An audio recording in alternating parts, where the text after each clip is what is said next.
오늘도 두렵고 떨리는 마음으로 강단에 섰습니다. 하나님이 두려운 게 아니라 성도님들이 두려워요. 이 자리에 선 느낌이 무슨 느낌이냐면 면접관 앞에서 면접 보는 느낌. 성도님들이 나를 어떻게 볼까. 그래서 사실은 하나님이 두려운 게 아니라 사람이 두렵죠. 그래서 얼굴의 긴장을 조금 풀으시고 좀 부드러운 표정으로 혹시 은혜가 되시거든 아멘으로 화답해 주시기를 부탁드립니다. 욥기의 대부분을 차지하는 내용은 욥과 친구들의 대화이죠. 반복되고 또 지루한 내용이 길게 이어집니다. 그런데 대화를 하면 의견 차이가 조금 줄어들어야 되는데 친구들과 욥은 의견의 일치를 전혀 보지 못하고 있습니다. 처음부터 끝까지 평행선으로 전혀 차이를 좁히지 못하고 있습니다. 그들의 의견이 좁혀지지 않는 이유는 욥의 고난에 대한 친구들의 오해가 있었기 때문입니다. 그러나 그것보다도 더 결정적으로 욥과 친구들이 결정적으로 잘못 알고 있는 부분 때문에 그들이 의견 차이를 좁히지 못하고 있습니다. 대화의 내용은 욥이 왜 고난을 당해야 하는가 하는 것입니다. 욥도 정직하게 살아온 자기가 왜 고난을 당해야 되는지 이해가 안 되었고, 친구들은 그것이 죄 때문이라고 회개하라고 계속해서 욥에게 이야기하지만 욥에게는 또 설득력이 없어서 욥에게 효과가 없는 장면입니다. 그들이 가장 크게 오해하고 있는 것은 무엇일까요? 욥의 친구들도 잘못 알고 있고 욥도 잘못 알고 있는 그 부분은 욥의 고난이 하나님으로부터 왔다는 것입니다. 욥은 하나님이 왜 자기에게 고난을 주셨는지 이해가 안 되었습니다. 그리고 친구들은 욥의 고난이 또 하나님께로부터 왔기 때문에 그것은 마땅히 징벌이고, 그리고 그 징벌을 돌이키기 위해서는 욥이 회개해야 된다는 것입니다. 그러나 욥의 고난은 어디에서부터 온 것일까요? 사탄으로부터 온 것입니다. 전적으로 사탄의 장난질입니다. 하나님께서 사탄에게 욥의 모든 재산을 맡기셨고 욥의 온 몸을 맡기셨고 욥에게 닥친 모든 고난과 환난은 사탄의 작업이었던 것입니다. 하나님이 욥에게 고난을 주신 것이 아닌데 욥도 하나님으로부터 왔다고 생각했고 친구들도 하나님이 욥을 벌 주셨다고 생각하니까 여기서부터 모든 것이 틀어지기 시작한 것입니다. 그러면 이제 욥기의 끝에 가면 모든 것이 다 해결이 되어야 하지 않겠습니까?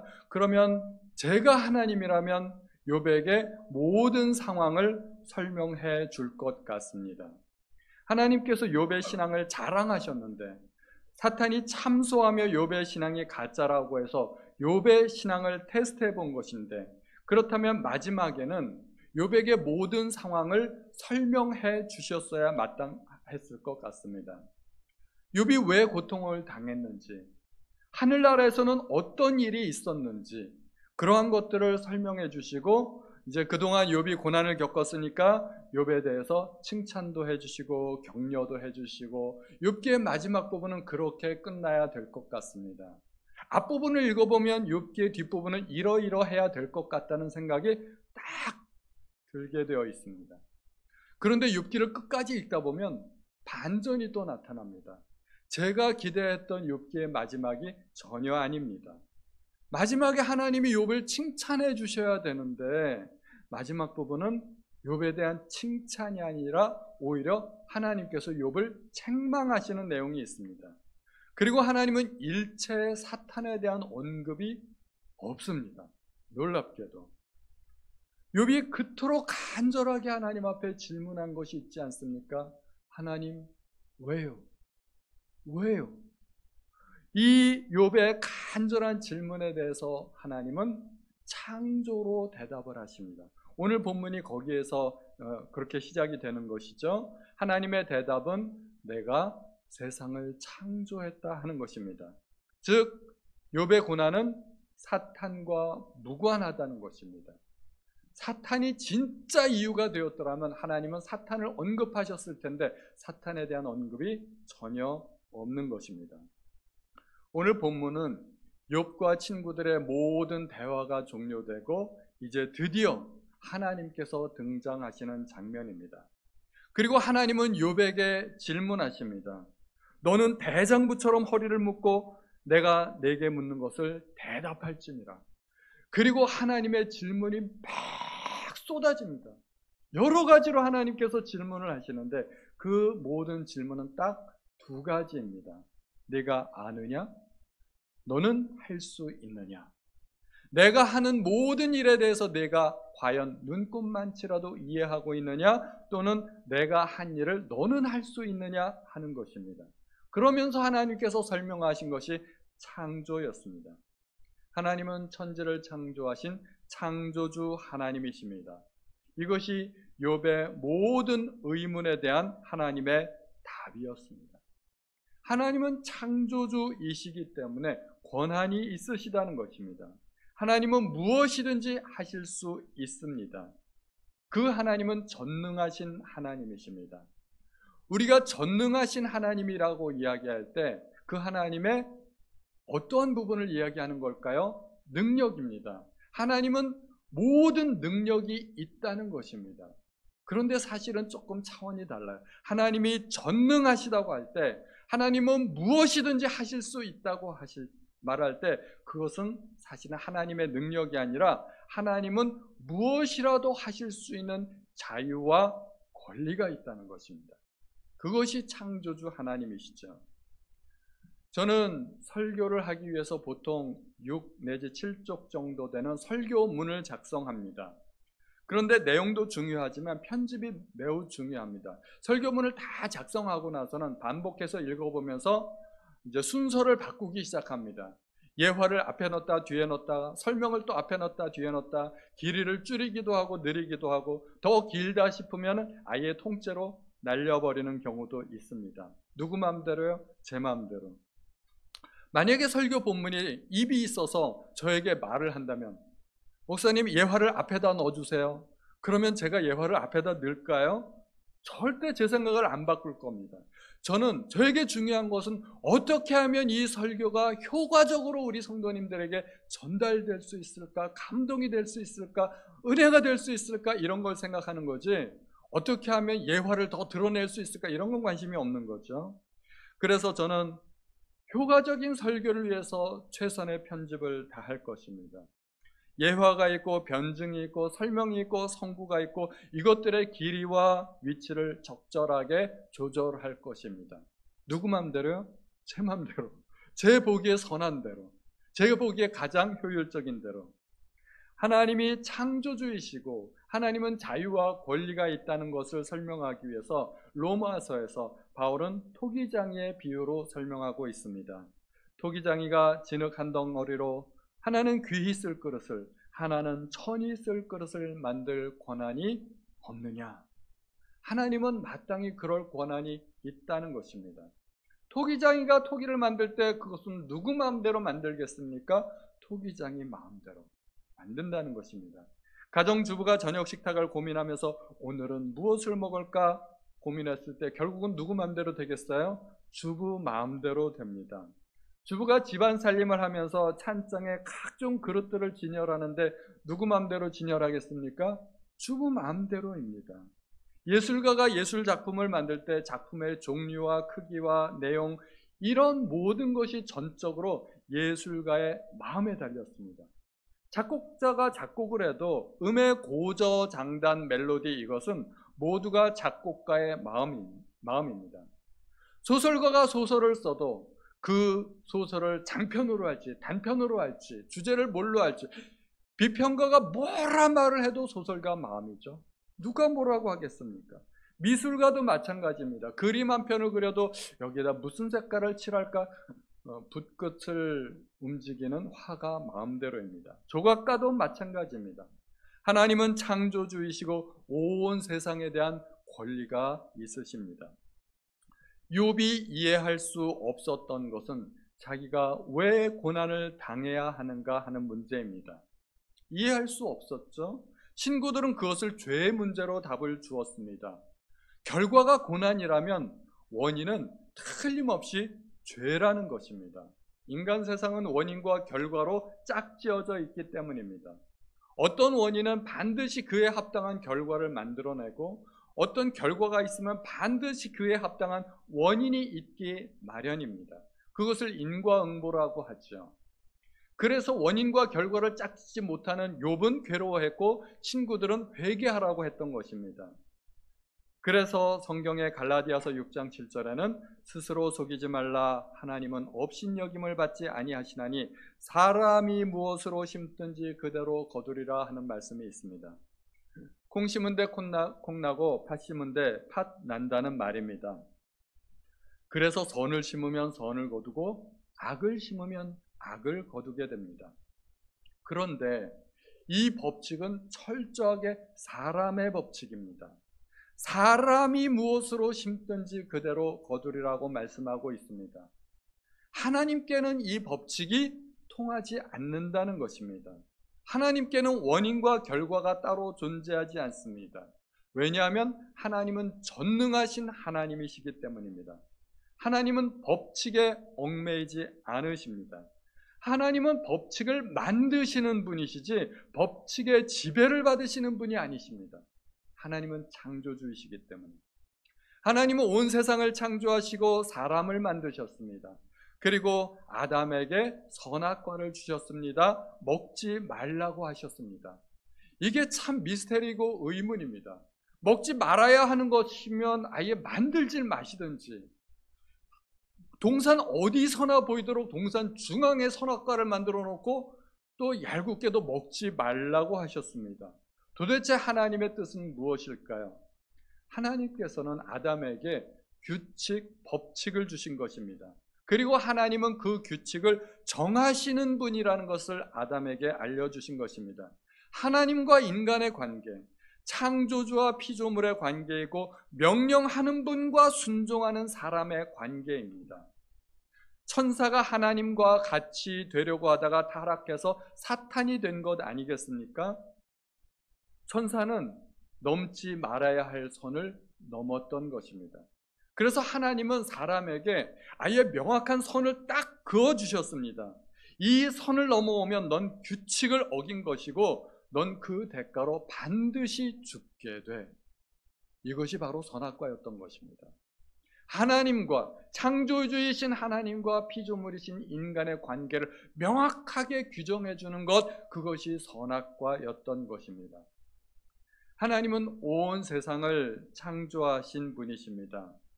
그런데 인간은, 과학자들은 오랫동안 이 우주가 무한하다고 생각을 했습니다.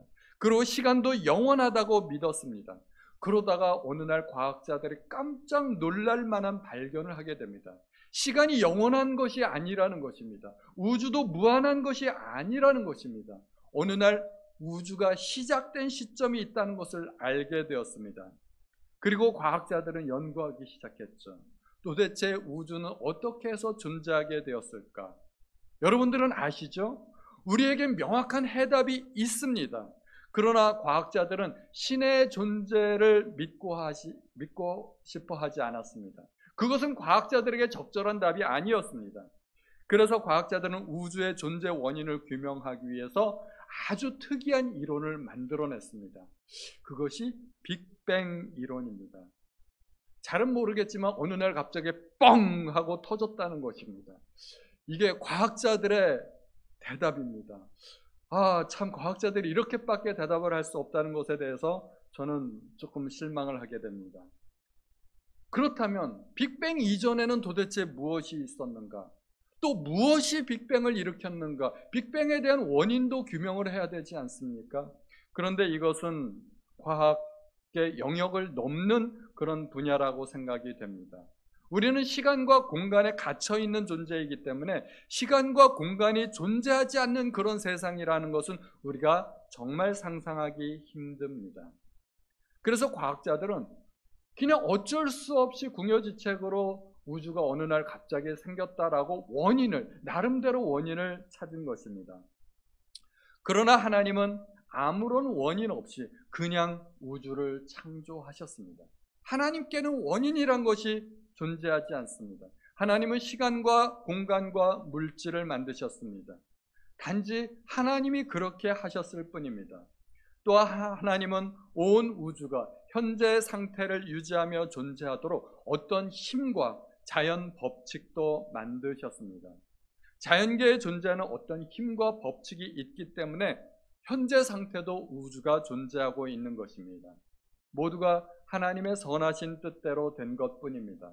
특별한 원인이 있나요? 특별한 원인은 없습니다. 굳이 원인을 따지자면 하나님이 그렇게 하셨다. 이것이 정답일 뿐입니다. 욥은 의롭게 살았습니다. 정직하게 살았고 어려운 이웃들을 도왔고 하나님을 최선을 다해서 섬기며 살았습니다. 그리고 욥이 복을 받았습니다. 욥이 무슨 생각을 했을까요? 내가 의인이니까, 내가 정직하게 살았기 때문에 내가 복을 받은 것이 아닌가. 욥의 생각 속에는 무의식 중에 그런 생각이 있었겠죠. 그래서 그가 겪은 고난이 이해가 안 되는 것입니다. 원인과 결과가 매칭이 안 되는 것입니다. 그리고 친구들도 마찬가지였죠. 그가 고난을 겪었다면, 그것이 결과라면 그에 합당한 원인은 반드시 죄라는 것입니다. 그래서 욥에게 회개하라는 것입니다. 사탄도 비슷한 생각을 했습니다. 욥이 복을 받았기 때문에 그 때문에 하나님을 섬기고 신앙이 좋다는 것입니다. 사탄도 원인과 결과로 욥의 복을 그렇게 연결했습니다. 욥의 생각이나 친구들의 생각이나 사탄의 생각은 모두가 똑같이 원인과 결과의 법칙으로 묶여져 있는 것입니다. 그에 대하여 하나님께서 설명하시는 것은 하나님은 법칙에 매이는 분이 아니라는 것이 하나님의 답이었습니다. 실제로 욥이 복을 받은 것이나 욥이 고난을 받은 것이나 그 결정은 오직 하나님의 뜻에 의하여 결정된 것입니다.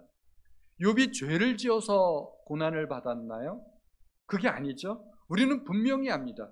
욥이 죄와 상관없이 고난을 받았습니다. 그렇다면 거꾸로 욥이 자기의 의와 상관없이도 복을 받을 수 있지 않겠습니까? 더 쉽게 말하자면 모든 것이 하나님의 뜻대로 하나님의 마음대로라는 것입니다. 물론 하나님은 의인에게 복을 주고 싶어 하시는 것이 사실입니다. 그러나 모든 의인이 다 복을 받나요? 모든 죄인이 이 세상에서 다 그 죄값을 치르나요? 그것은 법칙이 아닙니다. 하나님이 원하시는 경우에 그렇게 된다는 것입니다. 그러면 우리의 마음속에 하나님에 대한 이미지가 좀 흐려질 수가 있습니다. 하나님은 그럼 폭군이실까요? 무엇이든지 마음대로 하시고 법칙이나 원칙도 없으신 그런 하나님이실까요? 더 쉽게, 하나님은 갑이시고 마음대로 갑질하시는 분이실까요? 하나님은 당연히 마음대로 하시는 분이십니다. 그러므로 어떤 의미에서는 갑질이라는 표현이 맞습니다. 그러나 인간의 갑질과 하나님의 갑질은 전혀 차원이 다르다는 것을 우리가 알아야 합니다. 인간의 갑질은 독선적이고 이기적이고 상대방에게 고통을 주는 것이지만 하나님의 갑질은 오직 모든 것이 하나님의 은혜라는 것입니다. 우리가 갑질이라는 말을 할 때 그 갑질이라는 표현은 대개 나쁜 의도로 사용되기 때문에 하나님께 대해서 그 표현을 사용하는 것은 옳지 않습니다. 적절하지 않지만 그러나 주도권이라는 의미에서는 똑같다는 것입니다. 하나님께 주도권이 있다는 것입니다. 하나님은 전능하신 하나님이시지만 동시에 선한 분이라는 것을 우리가 반드시 기억해야 됩니다. 사탄도 능력이 있습니다. 그러나 사탄은 악합니다. 그래서 사탄에게 붙들리면 망합니다. 그러나 하나님은 그 능력을 선하게 사용하십니다. 사탄이 욥에게 고통을 주고자 했을 때 자기 마음대로 할 수 없었던 것은 반드시 하나님의 허락을 받아야만 했기 때문입니다. 아무리 사탄이 욥을 파괴하고자 했어도 하나님의 보호 아래에 있는 욥을 사탄이 건드릴 수는 없었습니다. 사탄은 고통을 주는 자이고 파괴하는 자입니다. 그래서 요한복음에서 주님은 사탄을 비유하여 도둑이 오는 것은 죽이고 멸망시키려는 것뿐이라고 말씀하고 있습니다. 만약에 하나님의 보호가 없다면 어떻게 될까요? 좀 더 나아가서 극단적으로 하나님이 세상에 존재하지 않으신다면 세상은 어떻게 될까요? 사탄이 왕노릇할 것이고 세상은 아비규환이 될 것입니다. 조직폭력배나 마피아, 야쿠자의 세계를 보면 그래도 나름대로 그들에게도 의리라는 것이 있고 질서라는 것이 있습니다. 그러나 사탄에게는 그런 것마저도 없습니다. 사탄은 천하의 악질, 저질, 나쁜 놈입니다. 이런 사탄에게 잘못 걸리면 어떻게 되겠습니까? 인간은 끝장입니다. 인간에게는 남는 것이 없습니다. 대한민국에 군대가 존재하지 않는다면 어떻게 될까요? 대한민국은 북한의 침략으로 공산화될 것이고 대한민국 국민은 김정은의 노예가 될 것입니다. 대한민국에 경찰이 존재하지 않는다면 온갖 범죄가 난무할 것이고 치안의 공백으로 국민의 안전은 사라질 것입니다. 우리는 하루하루를 벌벌 떨면서 살게 될 것입니다. 하나님의 보호가 없는 세상, 그 세상은 바로 지옥입니다. 온 세상에 하나님의 능력이 펼쳐져 있고 하나님의 보호하심이 있는데 하나님의 은혜가 절대로 없는 곳, 하나님의 보호하심이 없는 곳, 그곳은 지옥입니다. 물 한 방울도 하나님이 만드신 것인데 지옥에서는 그 단 한 방울의 물조차도 허락되지 않는다는 것입니다. 또 하나님의 부재는 물질 세계에서도 극심한 혼돈과 무질서가 나타나게 될 것입니다. 아니, 이 세상이 존재하지 않게 될 것입니다. 왜냐하면 하나님은 지금도 만물을 붙들고 계시기 때문입니다. 제가 이 컵을 들고 있는데 컵을 탁 놓는 순간 컵은 떨어져서 물이 흘러 넘치겠죠. 컵이 깨질 수도 있고. 이 컵이 왜 안 떨어질까요? 제가 붙들고 있으니까. 붙들고 있으니까 컵이 떨어지지 않습니다. 이 세상에 만물이 존재하고 있는 원인은 만물이 유지되도록 하는 어떤 힘이 존재하기 때문입니다. 지구는 태양을 빙글빙글 돌면서 호시탐탐 태양을 떠나려고 하는 그런 힘을 갖고 있죠. 그러나 지구는 절대로 태양을 떠날 수가 없습니다. 왜 그럴까요? 태양이 엄청나게 강력한 힘으로 지구를 붙들고 있기 때문입니다. 또 지구가 빠른 속도로 자전을 하고 있지 않습니까? 회전하는 물체는 우리가 알듯이 원심력이라는 것이 작용하고 있습니다. 만약에 지구가 우리를 붙들지 않는다면 우리는 어떻게 될까요? 엄청난 지구의 자전 속도에 의해서 우리는 다 우주로 튕겨져 나갈 것입니다.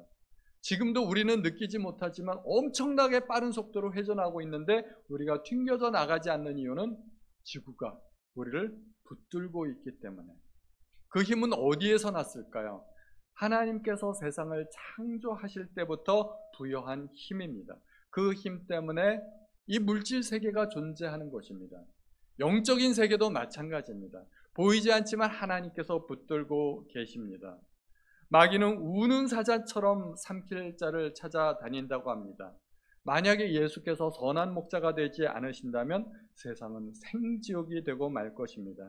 디모데후서 1장 9절 다 같이 한번 읽어볼까요? 시작. 우리의 행위대로 하심이 아니요 오직 자기의 뜻과 영원 전부터 그리스도 예수 안에서 주신 은혜대로 하심이라. 아멘. 우리의 행위대로가 아니고 하나님의 뜻과 오직 하나님의 은혜대로. 십자가에 예수님과 더불어 두 강도가 함께 매달리지 않았습니까? 그런데 그 중에 한 강도에게는 낙원이 허락받았습니다.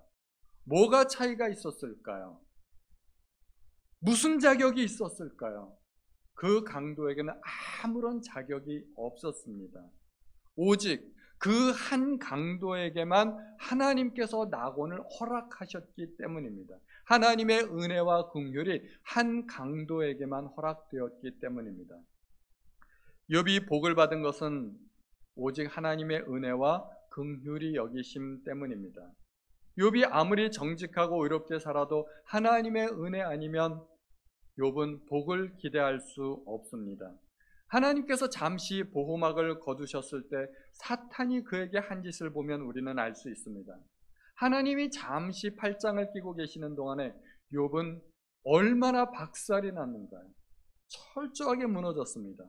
그러므로 모든 것이 하나님의 은혜라는 말이 맞습니다. 하나님은 아무런 원인 없이 은혜를 베푸시는 하나님이십니다. 그것이 창조주 하나님의 자유이고 권리라는 것입니다. 주님은 그것을 어떻게 설명하셨는가?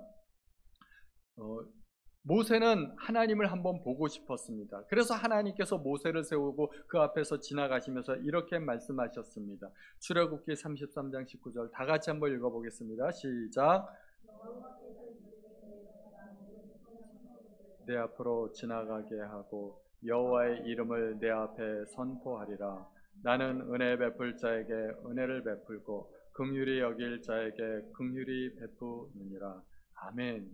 하나님의 이름, 그분은 은혜를 베푸시는 하나님, 긍휼히 여기시는 하나님이시라는 것입니다. 하나님이 은혜를 베풀고 하나님께서 긍휼을 베푸시겠다는데 누가 뭐라고 할 수 있겠습니까? 이것이 하나님의 자유와 권리라는 것입니다. 포도원의 품꾼의 비유에서 먼저 온 품꾼들은 종일 일하고서도 1시간밖에 일하지 않은 사람들과 똑같은 대우를 받는 것에 대해서 불만을 품었습니다. 이 비유에서 주님이 말씀하시고자 하는 것은 무엇일까요? 이게 천국의 비유입니다. 천국은 오직 은혜로 받는 곳이라는 것입니다. 천국은 은혜로 받는 것이지 일한 대가로 받는 것이 아니라는 이야기입니다. 그런데 먼저 온 품꾼들은 하루 종일 일하고 약속한 대로 한 데나리온을 받았습니다. 약속한 대로 데나리온을 받자 먼저 온 품꾼들이 오해를 합니다. 일한 대가라고 생각을 했던 것입니다. 그런데 욥이 가졌던 생각이 바로 그것입니다. 나는 정직하게 살았고 하나님을 잘 섬겼으므로 복을 받는 것이 마땅하다. 욥은 은혜를 대가로 착각했던 것입니다. 포도원 주인의 진정한 의도는 무엇이었을까요? 품삯을 가장해서 은혜를 베푸는 것입니다. 만약에 주인이 욕심 많은 사람이었더라면 굳이 품꾼을 고용하지 않고 자기 집 종들을 동원해서 일을 하게 했을 것입니다. 그리고 나중 온 사람들에게 절대로 일을 시키지도 않았을 것이고 한 데나리온을 주지도 않았을 것입니다. 그들은 은혜를 알지 못했고 나중 온 사람들이 1시간밖에 일하지 않았는데 어떻게 종일 일한 우리와 똑같이 대우하느냐고 따졌습니다. 그때 주인이 뭐라고 말을 했나요? 마태복음 20장 15절 이것도 같이 읽어보겠습니다. 시작.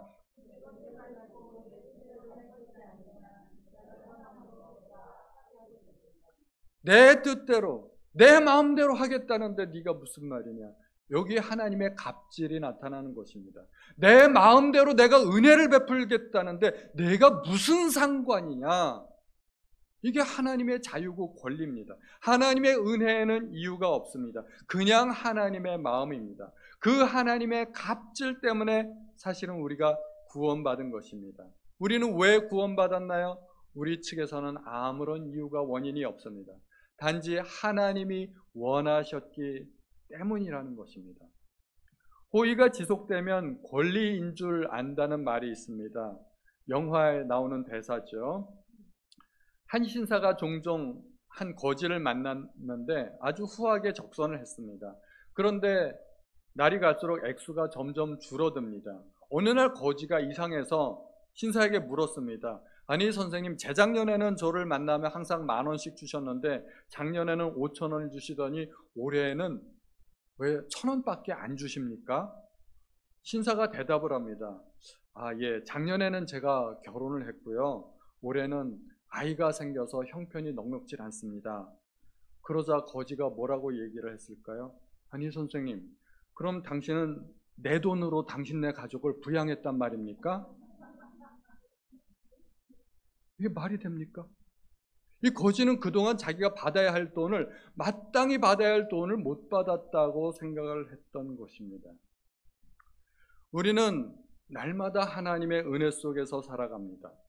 단 한순간도, 단 하루도 하나님의 은혜 아니면 살아갈 수가 없습니다. 그러나 모든 것이 은혜이기 때문에 우리는 하나님의 은혜가 무엇인지 잘 모릅니다. 물고기에게 넌 물이 없으면 살 수 없어 라고 말을 해준다면 물고기는 무엇이라고 이야기할까요? 물? 그게 뭔데? 그런 만화도 있죠. 그게 뭔데? 물속에서 태어나 평생을 물속에서 살고 그리고 물속에서 죽는 물고기에게 물이 무엇인지 모를 수도 있습니다. 물은 그냥 당연히 존재하는 것이고 물이 존재하지 않는 상황은 상상도 할 수 없는 것입니다. 우리가 착취와 억압을 당해보지 않는다면 우리는 자유가 무엇인지 알 수 없을 것입니다. 우리가 배고파 보지 않는다면 우리가 배부르게 밥 한 끼 먹어본다는 것이 무엇인지 알 수 없을 것입니다. 우리가 질병 때문에 고난을 당해보지 않는다면 건강의 소중함도 알지 못할 것입니다. 우리는 날마다 숨을 쉬며 살아가지 않습니까? 우리는 공부하면서 TV를 보면서 밥을 먹으면서도 그리고 심지어 잠을 자면서도 숨을 쉽니다. 지금 예배를 드리는 이 순간에도 우리는 숨을 쉽니다. 이제 생각나셨죠? 내가 숨을 쉬고 있구나. 조금 전까지만 해도 모르셨죠? 우리는 그렇게 늘 숨을 쉬고 있는데 평소에는 숨을 쉬고 있다는 의식조차 없고 공기가 존재한다는 사실을 망각하고 삽니다. 은혜는 우리에게 이런 공기와 같은 것입니다. 온 세상이 존재하고 내가 세상에 태어났다는 모든 것이 하나님의 은혜일 뿐입니다. 만약에 내가 북한에 태어났다면 어떻게 되었을까요? 내가 아프리카에 태어났다면 어땠을까요? 내가 자유로운 대한민국에 태어났고 내가 숨 쉴 수 있는 공기도 있고 살 수 있는 집도 있고 자유롭게 하나님 앞에 예배드릴 수 있고 하루 세끼 밥이라도 먹을 수 있고 또 볼 수 있는 눈이 있고 들을 수 있는 귀가 있고 걸을 수 있는 다리가 있다는 것, 사지가 멀쩡한 것만 해도 사실은 하나님의 은혜입니다. 욥기를 통해서 우리는 무엇을 배워야 할까요? 욥의 인내? 많은 사람들이 욥의 인내를 이야기합니다. 극심한 고통 속에서 욥은 정말 잘 참고 견디어내었나요? 욥이 의지적으로 견딘 것이 아닙니다. 욥은 수동적으로 질질 끌려다녔을 뿐입니다. 그가 견디고 싶어서 견딘 것이 아닙니다. 사실 좀 더 솔직하게 이야기하자면 그는 견디지 못했고 무너졌습니다. 다만 죽지 않고 살아 있었을 뿐입니다. 그런데 성경은 그것을 욥의 인내로 욥을 높이 칭찬하며 평가해 주는 것뿐입니다. 욥의 주제는 의인의 고난, 이해할 수 없는 의인의 고난 또는 인내, 그런 것이 아닙니다. 욥기의 주제는 창조주 하나님의 주도적인 은혜라고 말할 수 있습니다.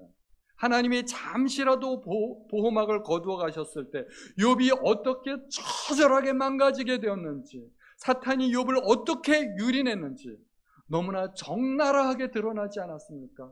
만약에 하나님의 은혜 아니라면, 만약에 하나님의 보호 아니라면 우리도 욥과 같이 그렇게 처절하게 망가질 수 있을 것이라는 사실을 우리는 왜 생각하지 못할까요? 욥기가 보여주는 것은 하나님의 은혜 없는 인간의 모습입니다. 상상조차 하기 싫고 온몸에 몸서리가 쳐지고 정말 소름이 돋는 그러한 모습입니다. 너무 처참해서 하나님의 은혜 없이, 하나님의 보호 없이 우리는 정말 단 한순간도 버틸 수 없다는 것을 우리는 기억해야 합니다. 욥이 고난을 겪고 나서 하나님을 더 잘 알게 되었습니다. 전에는 듣기만 했는데 이제는 눈으로 본다고 합니다. 욥은 하나님에 대해서 무엇을 더 알게 되었을까요? 하나님의 주권과 은혜입니다. 창조주 하나님의 자유와 권리입니다. 욥이 전에는 고난받은 것이 이해가 안 되었는데 하나님의 주권과 은혜를 알게 되니까 그동안 복을 받은 것이 마땅히 받을 권리가 아니라 과분한 은혜였다는 것을 알게 된 것입니다. 우리에게 도대체 어떠한 권리가 있나요? 우리에겐 하나님에 대해서 눈꼽만한 권리도 없다는 것입니다. 우리는 하나님의 주권, 하나님의 은혜를 찬양할 뿐입니다. 원인과 이유가 없는, 왠지 모르지만 하나님께서 나를 사랑하여 주신 그 사랑과 은혜에 우리는 감격할 뿐이고 하나님의 은혜를 찬송할 뿐입니다. 늘 하나님을 찬송하시는 우리 성도님들 되시기를 바랍니다.